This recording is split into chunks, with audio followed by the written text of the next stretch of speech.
Thank you.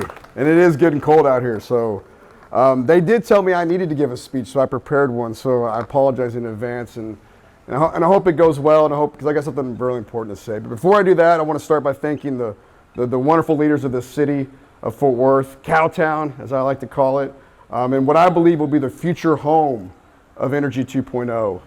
I'd like to thank my incredible team at Linear Labs, because with any win, we all win, so thank you for that. I'd like to thank my wonderful family, my wonderful wife, obviously for all their love and support, and being married to a startup CEO is not easy, so thank you.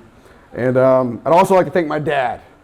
Why my dad? Well, obviously he had me, or made me, so thank you for that, Dad.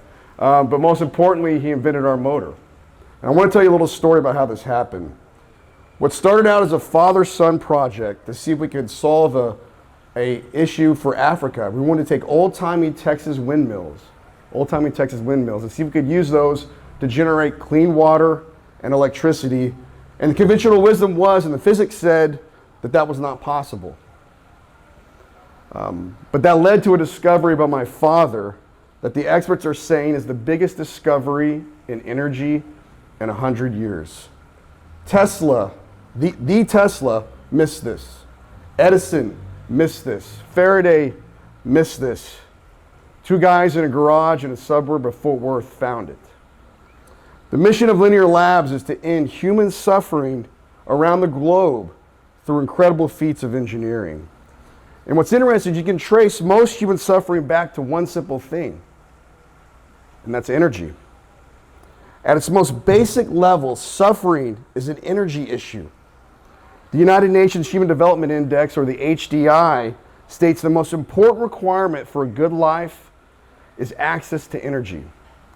The UN has stated that you can measure the prosperity of a country by kilowatts per hour per capita. That's energy. And suffering has many forms. It has many forms. 4 million people die a year from pollution-related diseases because of energy at the end of the day. 2 million people die a year from a lack of clean water, and that's energy.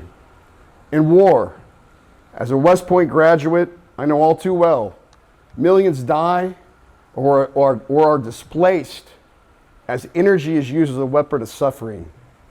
And finally, pandemics, like the one we live in now, and the one my beautiful, normal 12-year-old boy was the unfortunate casualty of.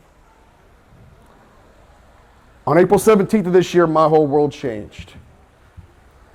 During the government-mandated lockdown and media-fueled fear, my normal 12-year-old boy, 4 days before his 13th birthday, took his life because he broke his Fortnite monitor. The human condition is not to be socially isolated. It's just not. The second leading cause of death in the United States for 10 to 14-year-olds is suicide. This year, it will probably be number one.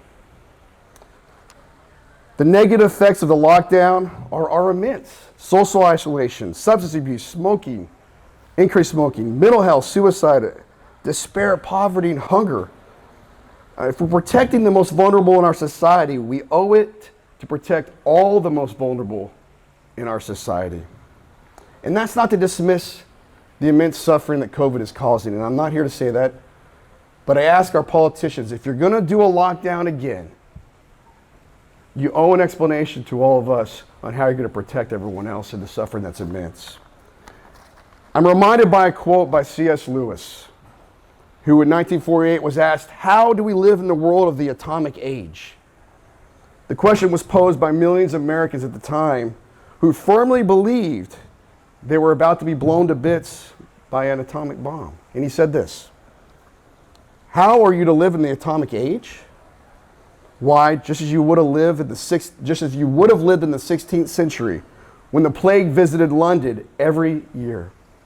As you would have lived as a Viking when raiders from Scandinavia might land and cut your throat any night or indeed any day.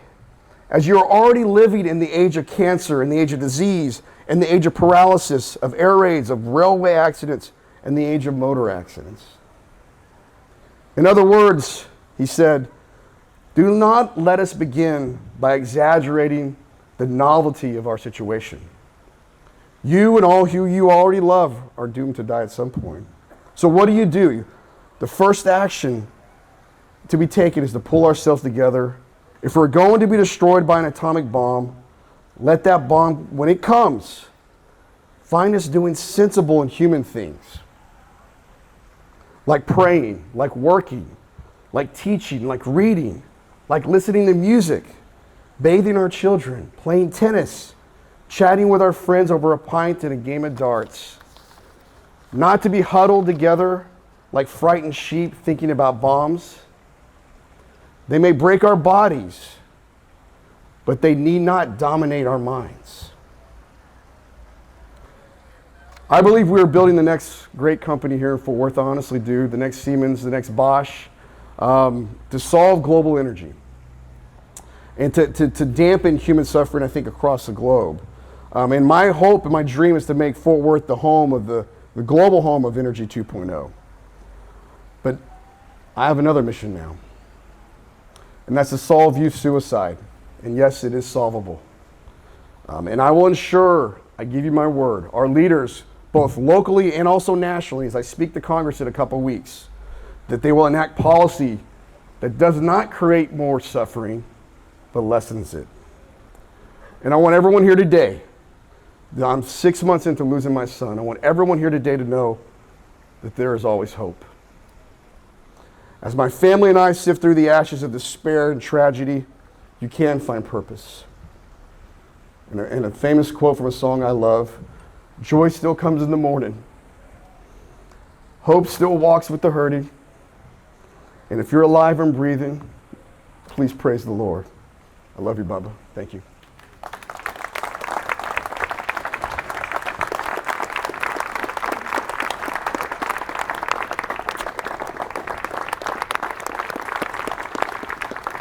Thank you, buddy.